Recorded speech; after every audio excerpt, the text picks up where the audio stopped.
Assalamualaikum warahmatullahi wabarakatuh. Pada video ini akan dilanjutkan materi bab 1 mengenai kasus-kasus pelanggaran hak dan pengingkaran kewajiban warga negara. Pada video sebelumnya, video pertama, sudah kita bahas mengenai makna hak dan kewajiban warga negara. Untuk pertemuan saat ini kita akan melanjutkan dengan membahas submateri substansi hak dan kewajiban warga negara dalam Pancasila. Maka sebelum itu kita lihat dulu kompetensi dasar yang akan kita pelajari hari ini. Ada 4 KD. Dari 4 KD ini indikator pencapaian kompetensinya bisa kita lihat. Yang pertama untuk pengetahuan 312 menganalisa substansi hak dan kewajiban warga negara dalam nilai dasar Pancasila, dalam nilai instrumental Pancasila, dan dalam nilai praksis Pancasila. Yang lain bisa kalian baca sendiri.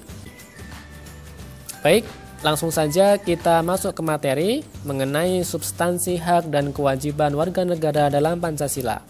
Yang pertama, pendahuluan. Pancasila menjamin hak asasi manusia melalui nilai-nilai yang terkandung di dalamnya. Nilai-nilai Pancasila dapat dikategorikan menjadi 3, yaitu nilai dasar, nilai instrumental, dan nilai praksis.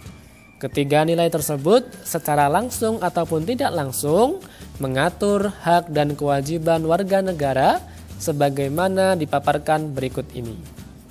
Jadi nilai Pancasila ada 3 ya. Yang pertama adalah nilai dasar, yang kedua nilai instrumental, dan yang ketiga adalah nilai praksis. Mari kita lihat bersama-sama hak dan kewajiban warga negara dalam nilai dasar sila-sila Pancasila. Nilai dasar berkaitan dengan hakikat kelima sila Pancasila, yaitu nilai ketuhanan, nilai kemanusiaan, nilai persatuan, nilai kerakyatan, dan nilai keadilan. Nilai-nilai dasar tersebut bersifat universal sehingga di dalamnya terkandung cita-cita, tujuan, serta nilai-nilai yang baik dan benar. Selain itu, nilai ini bersifat tetap dan melekat pada kelangsungan hidup negara. Hubungan antara hak dan kewajiban warga negara dengan Pancasila dapat dijabarkan secara singkat. Yang pertama, sila pertama, sila ketuhanan yang Maha Esa menjamin hak warga negara untuk bebas memeluk agama sesuai dengan kepercayaannya serta melaksanakan ibadah sesuai dengan ajaran agamanya masing-masing. Sila pertama ini juga menggariskan beberapa kewajiban warga negara untuk membina kerjasama dan tolong-menolong dengan pemeluk agama lain sesuai dengan situasi dan kondisi di lingkungan masing-masing. 2. Mengembangkan toleransi antar umat beragama menuju terwujudnya kehidupan yang serasi, selaras, dan seimbang, serta tidak memaksakan suatu agama dan kepercayaan kepada orang lain. Itulah tadi sila pertama. Mari kita lihat hubungan antara hak dan kewajiban warga negara dengan Pancasila, khususnya dengan sila kedua atau sila kemanusiaan yang adil dan beradab. Ini menempatkan hak setiap warga negara pada kedudukan yang sama dalam hukum, serta memiliki hak-hak yang sama untuk mendapat jaminan dan perlindungan hukum. Adapun kewajiban warga negara yang tersirat dalam sila kedua ini diantaranya kewajiban untuk 1. Memperlakukan orang lain sesuai harkat dan martabatnya sebagai makhluk ciptaan Tuhan yang Maha Esa. 2. Mengakui persamaan derajat, hak, dan kewajiban setiap manusia tanpa membeda-bedakan suku, keturunan, agama, jenis kelamin, dan sebagainya.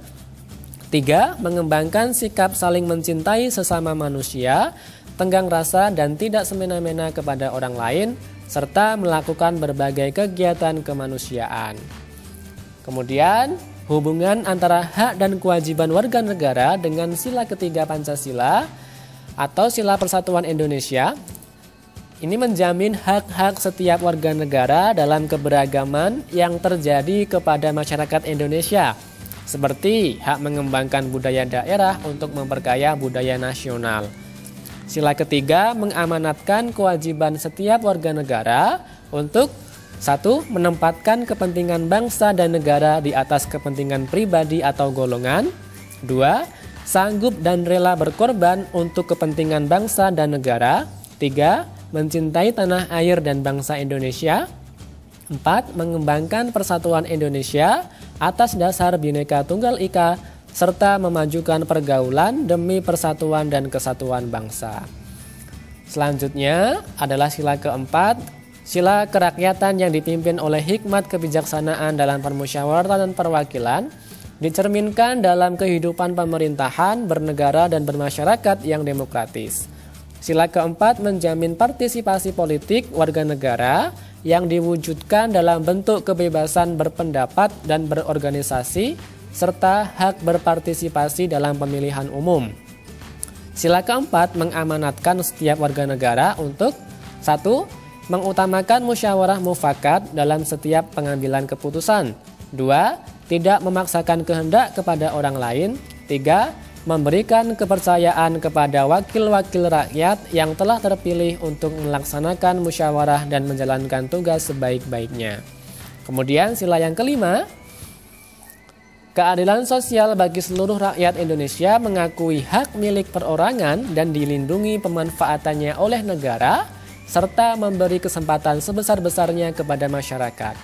Sila kelima mengamanatkan setiap warga negara untuk mengembangkan sikap gotong royong dan kekeluargaan dengan masyarakat di lingkungan sekitar. 2. Tidak melakukan perbuatan yang merugikan kepentingan umum. Dan 3. Suka bekerja keras. Itulah tadi hubungan antara hak dan kewajiban warga negara dengan nilai dasar Pancasila. Pada intinya nilai dasar itu berkaitan dengan hakikat kelima sila Pancasila, di mana setiap sila ini memiliki nilai dasar masing-masing. Baik, kita lanjutkan saja untuk yang kedua, hak dan kewajiban warga negara dalam nilai instrumental sila-sila Pancasila. Nilai instrumental pada dasarnya merupakan penjabaran dari nilai-nilai dasar yang terkandung dalam Pancasila. Perwujudan nilai instrumental pada umumnya berbentuk ketentuan-ketentuan konstitusional mulai dari Undang-Undang Dasar sampai dengan peraturan daerah. Apabila Anda menelaah Undang-Undang Dasar Negara Republik Indonesia, Anda akan mudah menemukan ketentuan mengenai warga negara dengan segala hal yang melekat pada dirinya. Ketentuan tersebut dapat Anda identifikasi mulai dari pasal 26 sampai pasal 34. Dalam ketentuan tersebut diatur mengenai jenis hak dan kewajiban warga negara Indonesia. Berikut ini akan diuraikan beberapa jenis hak dan kewajiban yang diatur dalam Undang-Undang Dasar 1945.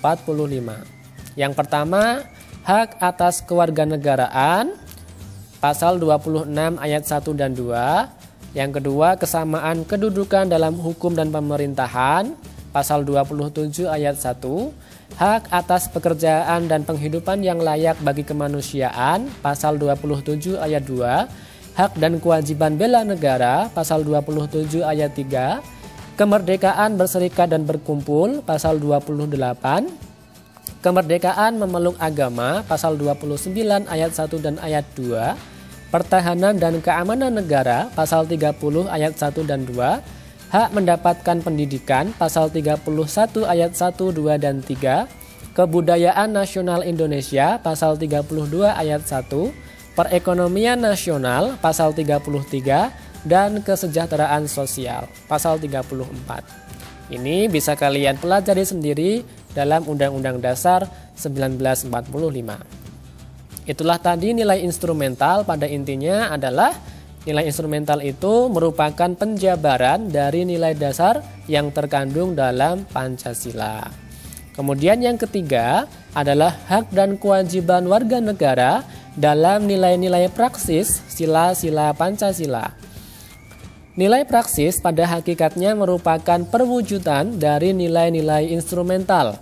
Dengan kata lain, nilai praksis merupakan realisasi dari ketentuan-ketentuan yang termuat dalam peraturan perundang-undangan yang terwujud dalam sikap dan tindakan sehari-hari. Nilai praksis pada Pancasila senantiasa berkembang dan selalu dapat dilakukan perubahan dan perbaikan sesuai perkembangan zaman dan aspirasi masyarakat. Hal ini karena Pancasila merupakan ideologi terbuka. Hak dan kewajiban warga negara dalam nilai praksis Pancasila dapat terwujud apabila nilai dasar dan instrumental dari Pancasila dapat dilaksanakan dalam kehidupan sehari-hari oleh seluruh warga negara. Oleh sebab itu, setiap warga negara harus menunjukkan sikap positif dalam kehidupan sehari-hari. Adapun sikap positif tersebut diantaranya: sila pertama, ketuhanan yang Maha Esa. Hormat menghormati dan bekerja sama antar umat beragama sehingga terbina kerukunan hidup. Saling menghormati kebebasan beribadah sesuai agama dan kepercayaannya, tidak memaksakan suatu agama dan kepercayaan kepada orang lain. Sedangkan sikap positif terhadap sila kedua, mengakui persamaan derajat, hak dan kewajiban antar sesama manusia, saling mencintai sesama manusia, tenggang rasa kepada orang lain, tidak semena-mena kepada orang lain, dan menjunjung tinggi nilai-nilai kemanusiaan. Lanjut, sikap positif terhadap sila ketiga, menempatkan persatuan, kesatuan, kepentingan, dan keselamatan bangsa dan negara di atas kepentingan pribadi atau golongan, rela berkorban untuk kepentingan bangsa dan negara, cinta tanah air dan bangsa, bangga sebagai bangsa Indonesia dan bertanah air Indonesia, dan memajukan pergaulan demi persatuan dan kesatuan bangsa yang berbineka tunggal ika. Selanjutnya adalah sila keempat, sikap positifnya bisa dengan mengutamakan kepentingan negara dan masyarakat, tidak memaksakan kehendak kepada orang lain, mengutamakan musyawarah dalam mengambil keputusan untuk kepentingan bersama, menerima dan melaksanakan setiap keputusan musyawarah, dan mempertanggungjawabkan setiap keputusan musyawarah secara moral kepada Tuhan Yang Maha Esa. Sila kelima, sikap positif yang dapat ditampilkan adalah menjaga keseimbangan antara hak dan kewajiban, menghormati hak-hak orang lain, suka memberikan pertolongan kepada orang lain, menjauhi sikap pemerasan kepada orang lain, dan menjauhi sikap boros dan gaya hidup mewah. Itulah tadi sikap positif dari kelima sila Pancasila. Nah, itulah nilai praksis dari hak dan kewajiban warga negara dalam nilai praksis sila-sila Pancasila. Semoga dapat bermanfaat. Jika ada pertanyaan, silahkan didiskusikan dalam forum kelas. Wassalamualaikum warahmatullahi wabarakatuh.